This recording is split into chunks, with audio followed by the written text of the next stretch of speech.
Hello కాపు చెలో జింకానా అని చెప్పేసి ఈ నెల 30న విజయవాడ జింకానా గ్రౌండ్స్లో కాపునాడు స్వర్ణోత్సవాలు అయితే నిర్వహించడానికి భారీ ఎత్తున సన్నాహాలు అయితే జరుగుతున్నాయి.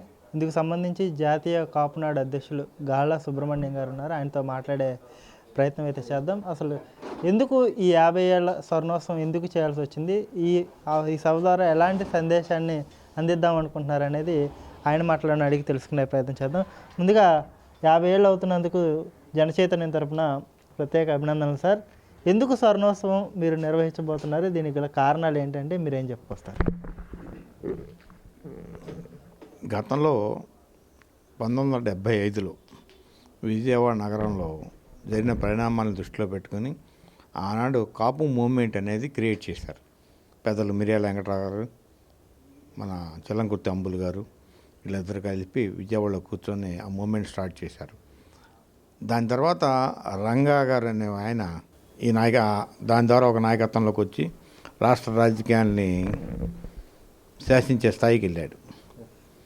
అలాంటి స్ఫూర్తి మళ్ళీ కావాలని ఆలోచనతో గత స్మృతిని మళ్ళీ గుర్తు చేసుకుందాని ఉద్దేశంతో ఈ సమావేశాన్ని ఏర్పాటు చేస్తాం.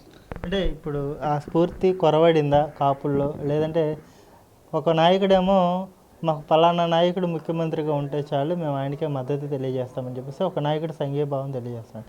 ఆ వ్యాఖ్యలతో చాలామంది కూడా డేలా పడిపోతున్న పరిస్థితి. అంటే రాజ్యాధికార స్ఫూర్తి నిదానంగా కాపు అనుబంధ కులాల్లో తగ్గిపోతుంది అనేది కొందరిలో జరుగుతున్న చర్చ. దీనికి మీరేం సమాధానం చెప్తారు? కాపులది ఏకాభిప్రాయం, ఒకటే అభిప్రాయం, పవన్ కళ్యాణ్ ముఖ్యమంత్రి అవ్వాలని. రాజకీయంలో ఎప్పుడు బొమ్మ బొరుసులాగా రెండు మాటలు ఉంటాయి.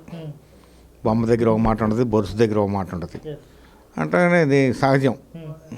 ఒక ముఖ్యమంత్రిని వ్యతిరేకించి నువ్వు ముఖ్యమంత్రి దిగిపో, నేను ముఖ్యమంత్రి అవుతానని ఏ నాయకుడు చెప్పడు. అది రాజకీయం. దాన్ని మీరు వేరు వేరు కోణాల్లో తీసుకొచ్చి దాన్ని ఇచ్చేయమాకండి. కాపులు ప్రధాన ధ్యేయం పవన్ కళ్యాణ్ ముఖ్యమంత్రి కావాలి, అంతే. అది రేపు అవుతాడు, ఎల్లుండి అవుతాడు అనేది తెర మీద చూడటమే. అంటే కూటమి ధర్మం అనేది గ్రౌండ్ లెవెల్లో లేదు, కాపుల్ని కలుపుకొని వెళ్ళట్లేదు పెద్ద నాయకులు, కాపులకు సరైన ప్రాధాన్యత ఇవ్వడం లేదు. అంటే కాపుల్లో ఉన్న జనసేన నాయకులకి అనేది గ్రౌండ్ లెవెల్లో జరుగుతున్న చర్చ సార్. దీనికి మీరేం సమాధానం చెప్తారు? ఇది మీరు అడిగిన దాన్ని అది 100% నిజం. గ్రౌండ్ లెవెల్లో కూటమి తన ధర్మాన్ని పాటించట్లేదు. ఎందుకంటే ఇవాళ ఈ గత 2 నెలల్లో చూస్తే కాపుల మీద విపరీతమైన దాడులు జరిగినాయి. ఎవరి వల్ల? తెలుగుదేశం పార్టీ వల్ల. వేరే పార్టీ వాళ్ళు మమ్మల్ని ఏమంటలా. తెలుగుదేశం పార్టీ అధికారంలో ఉన్నవాళ్ళే మా మీద దాడులు చేస్తున్నారు. ఒక కందుకూరులో మా వాడిని మర్డర్ చేశారు. దాని మీద ప్రత్యక్షంగా ఎమ్మెల్యే పాత్ర మర్డర్ చేసిన వ్యక్తికి సంఘీభావం తెలిపి అతన్ని దాయటం కానీ కోర్టు సరణ చేయడం, ఏదైనా సరే చంపిన వాడికి సంఘీభావం తెలిపినవాడు తెలుగుదేశం పార్టీ ఎమ్మెల్యే. ఈ రకంగా రాష్ట్రంలో చాలా సంఘటనలు జరుగుతున్నాయి. దీన్ని బట్టి కూటమి పాటించట్లేదు. కాబట్టి దానికి కూడా ఈ సమావేశం ఒక సమాధానం అయిద్దేమో. అంటే స్వర్ణోత్సవాల కార్యక్రమం ఎలా జరగబోతుంది, దీని ప్రణాళిక ఏంటి? అంటే థీమ్ చెప్పకుండా రాష్ట్ర వ్యాప్తంగా ఉన్న అన్ని కులాలని కలుపుకుంటూ మీరు ఎలాంటి పిలుపునిస్తే బాగుంటుంది? ఈ సందర్భంగా జనచైతన్యం ద్వారా ఏమైనా చెప్పదలుచుకున్నారంటే ఏం చెప్తారు? ఇది రాజకీయం కాదు, ఇది కుల సంఘం, కులాభిమానం. మేమేమి చేయాలనేది రాజకీయంగా ఉన్న మా పవన్ కళ్యాణ్ చెప్తాడు, దాని ప్రకారం మేము ఫాలో అవుతాం. మేమేమిటంటే కాపుల మధ్యలో సంఘీభావం, సమైక్యత, దీన్ని దృష్టిలో పెట్టుకుని మేము ప్రవర్తిస్తుంటాం.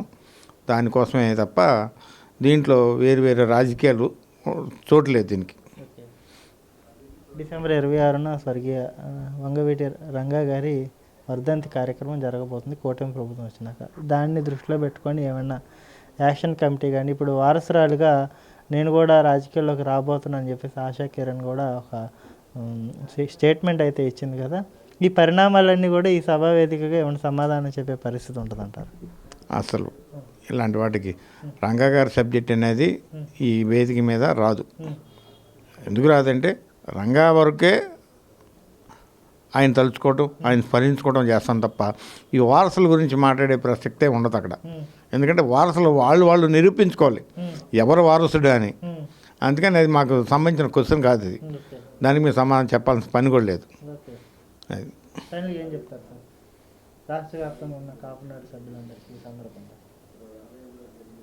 కాపులాన్ని రాష్ట్ర వ్యాప్తంగా మళ్ళీ 75 స్ఫూర్తితో మళ్ళీ మంచి ఉత్సాహంతో రాష్ట్ర రాజకీయాన్ని శాసించే స్థాయిలో కాపునాడు తయారవ్వాలనే ఉద్దేశంతో రేపు ఈ సమావేశం ఏర్పాటు చేస్తాము. ఆ సమావేశానికి ప్రతి ఏరియా నుంచి పార్టిసిపేషన్ అనేది ప్రతి పార్లమెంట్ నుంచి ప్రతి అసెంబ్లీ నుంచి ఎంతో కొంత ఉంటుంది. దాన్ని రేపు కాపునాడు తీర్మానాలను దృష్టిలో పెట్టుకొని మనం ముందుకు వెళ్దాం. దానికోసమే ఒక వ్యూహం ప్రకారం కాపునాడు పనిచేయదలుచుకుంది. ఎన్ని వేల మంది రావచ్చు సార్ ఈ సమావేశం? చెప్పలేము, మీ అంచనా ప్రకారం? మా అంచనాలు చెప్పలేము కూడా. సుమారుగా ఇప్పుడు మార్గం 10 లక్షల మంది వస్తారా? అది గ్రౌండ్ అది. అందుకని అది అంచనాలు చెప్పేది కాదు అది. Okay, thank you sir. Right.